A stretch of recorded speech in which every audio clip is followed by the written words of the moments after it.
Hello everyone, welcome to Longarming by Jaclyn. Today we are continuing our pattern testing and we are on block 8 of the latest pattern called the last race of the season. And don't be afraid, we are using some teeny tiny itty bitty squares for today's block, but just a few, don't stress. Okay, so for today's block, we're going to need strips of our low volume and of our cool greeny blues group.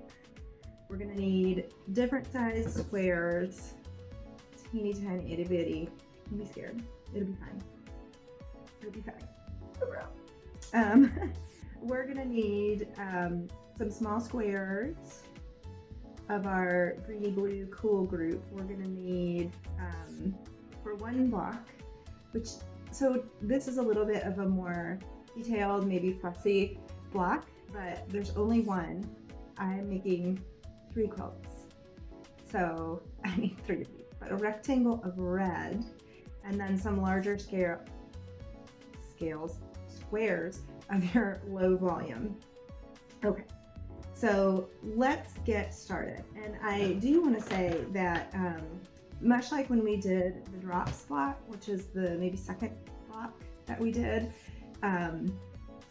we're going to be using the super scrappy, super scarf method, which means within my color groups, I am, step 1, going to go to the machine and join long strips and take random cuts and rejoin to make sort of my own scrappy custom print out of this color group into one really long strip, and then I will do the same using my low volume color group, so I get a lot of random mix and match assortment when I do cut those segments to length. So step 1 is going to be seaming these units end to end this way and doing some creative chopping and reseaming to scramble that up and create that nice textured look.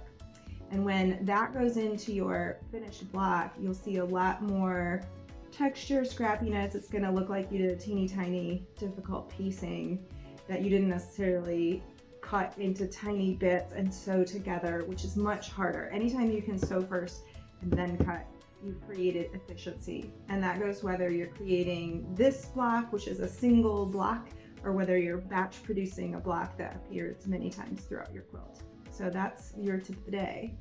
If you can sew first and cut later, you've done yourself a favor. All right, so let's take a look. We'll get these to the machine and I'll see you back here. So I've done some stitching, and what you will notice from this super scarf is that there is no end, and that just gives me one more sort of opportunity to scrap that up. So all I did was take random pairs, put them together, run them through the machine, press the little seam open, and then I just snip and recombine at sort of random intervals to try to create this. It's all the same color group in one long, it's actually a loop. And then I can start to cut my lengths from this, and I'm going to try to strategically get sort of scrappier bits for my lengths. And if I find a bit is too chunky, I can continue to cut and re-scramble until I get as much scrappy texture as I want.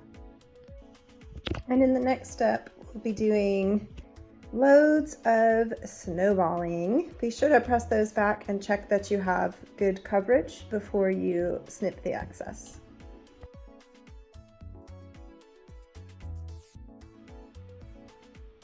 And there we have the tiniest snowballs of this pattern. Don't be afraid, it's not too bad. Just be careful when you're pressing, because the pieces you're turning back are so small, your fingers are quite close to that iron. And if you're concerned about stability of this little piece and a seam so close to the edge, you can leave those untrimmed. With 2 layers of your low volume background, you should get good coverage and cover that red fabric and not have to worry about show through. So trimming these back 2 layers would be optional.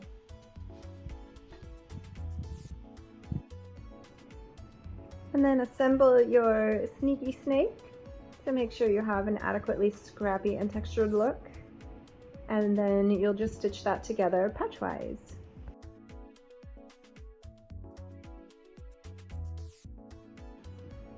While I don't recommend changing your color palette to make a brown snake because that could read as something other than a snake, you could use a brown snowball in the center square and give yourself a rattlesnake. So as part of my embellishment for the snake face, I am experimenting with a couple of tongue designs. This is a single piece of rickrack that I've hemmed the edge. This is rickrack, which I plan to double and catch in the seam. So this tongue is going to be like a three-dimensional element that's not quilted down. It'll actually stick up from the top of the quilt. And then this is a fabric tongue, but I decided I wanted to make it forked. So I'm going to make a second piece and kind of join those.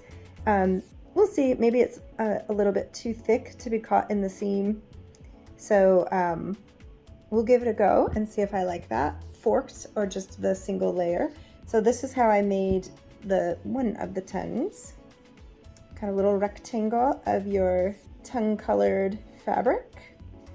And then on one short end, I'm going to fold it right sides together and do my 1/4 inch little seam. And we'll see as I finish this if I feel like that is too bulky to have a little forked tongue on my snaky snake, or maybe I'll just leave it single. We'll see. To be determined.